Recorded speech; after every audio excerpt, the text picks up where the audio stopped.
दुनिया में स्त्री का क्या महत्व है, ये मैं आज समझाना चाहती हूँ। अगर आप लोगों को किसी तरह का प्रॉब्लम हो तो रिएक्शन ज़रूर दीजिएगा, लेकिन मैं ये पूछती हूँ कि हर जगह महिलाओं को क्यों ओछी दृष्टि से देखा जाता है, क्यों उन्हें तुच्छ समझा जाता है।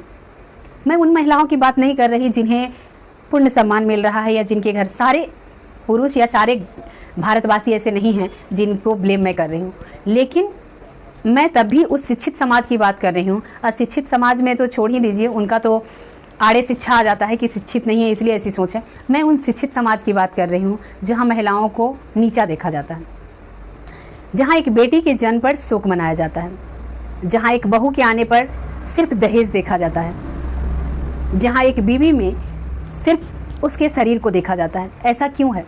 महिलाएं कितना महत्वपूर्ण है ये मैं आज आपको बताती हूँ कि कितनी महत्वपूर्ण होती है एक स्त्री, कितनी महानता है एक स्त्री में।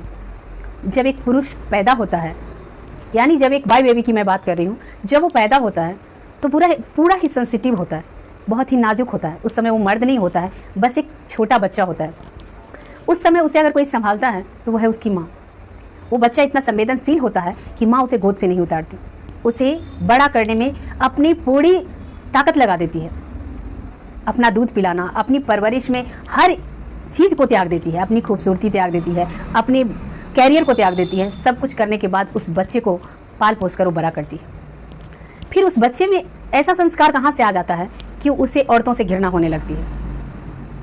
वही बच्चा जब बड़ा होता है तो अपनी बहन के साथ खेलता है। उस बहन के प्रति बहुत सारे ऐसे भाई भी हैं जिनको रिस्पेक्ट नहीं है। क्यों नहीं है? क्योंकि उसी घर में अगर पिता हमेशा ये सोचता है कि बेटी बदनसीब को होता है, हमारे घर बेटी क्यों हुई, या किसी भी तरह का वो इस तरह की सेंसिटिव बातें जब लड़का सुनता है तो वो अपनी बहन को एक तुच्छ प्राणी समझता है। अपने सामने वो कुछ नहीं समझता अपनी बहन को, वो समझता है मैं लड़का हूँ, मैं बहुत कुछ कर सकता हूँ, ये एक लड़की है, कमज़ोर है। क्यों? फिर जब वो बड़ा हो जाता है, जब उसे पूरी दर दुनिया की पहचान होती है, जब उसे एक सहारे की ज़रूरत होती है जो हमेशा उसके साथ रहे, तब भी वहाँ एक औरत होती है, उसकी गर्लफ्रेंड हो या दोस्त हो, वाइफ होती है।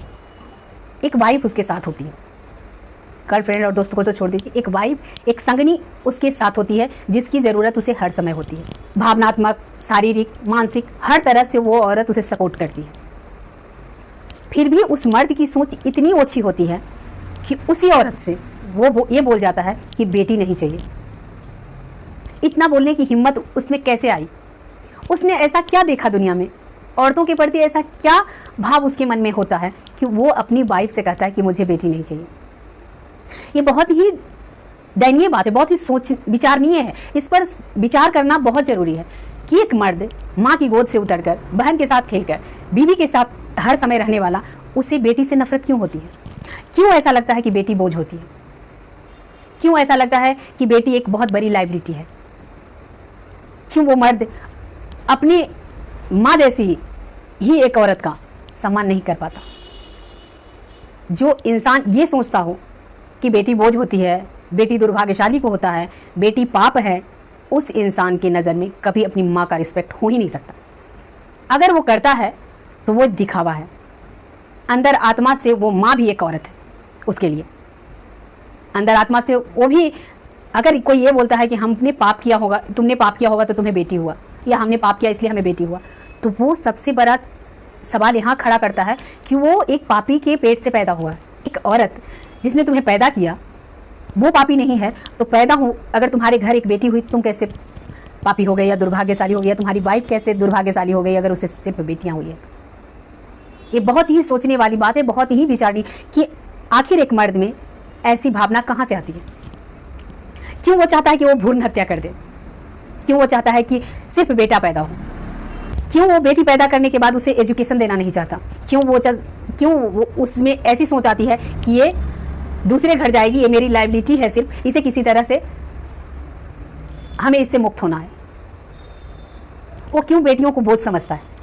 ये बहुत दुख की बात नहीं है आज के डेट में, जब इतना विकास हो चुका है हमारे देश का, और उस विकासशील देश में 50% आबादी के लिए इतनी घृणित सोच रखने वाला इंसान कैसा हो सकता है? और ऐसे महान पुरुष बहुत सारे हैं दुनिया में जो दिखावा तो बहुत करते हैं, कि वो बहुत लोगों का रिस्पेक्ट करते हैं, बहुत अपनी माँ का रिस्पेक्ट करते हैं, अपनी बहन का रिस्पेक्ट करते हैं, लेकिन वो इंसान एक बेटी नहीं पसंद करता। आप सोच सकते हैं जो इंसान अपनी बेटी नहीं पैदा करना चाहता वो दूसरे की बेटी का क्या करेगा, दूसरे की बेटी का कितना रिस्पेक्ट करेगा। क्या उसकी नज़र में कभी अपनी बीवी के लिए रिस्पेक्ट हो सकता है, अपनी बहन के लिए हो सकता है? आम औरतों की तो बात ही छोड़ दीजिए, आम औरतों के बारे में उसकी क्या सोच रही होगी ये तो वो जानता होगा, नहीं तो हमारे भगवान जानते होंगे। क्यों इतनी गंदी सोच बनाई है पुरुषों ने, कुछ पुरुषों ने, मैं सबको नहीं ब्लेम कर सकती, कुछ तो ऐसे हैं कि अपनी बेटियों को इतना प्यार करते हैं। और आज नहीं, आज से 100 साल पहले भी ऐसी ऐसी बेटियां पैदा हुई हमारे देश में जिन्होंने हमारे देश के लिए बहुत कुछ किया, हमारे देश का नाम रोशन किया।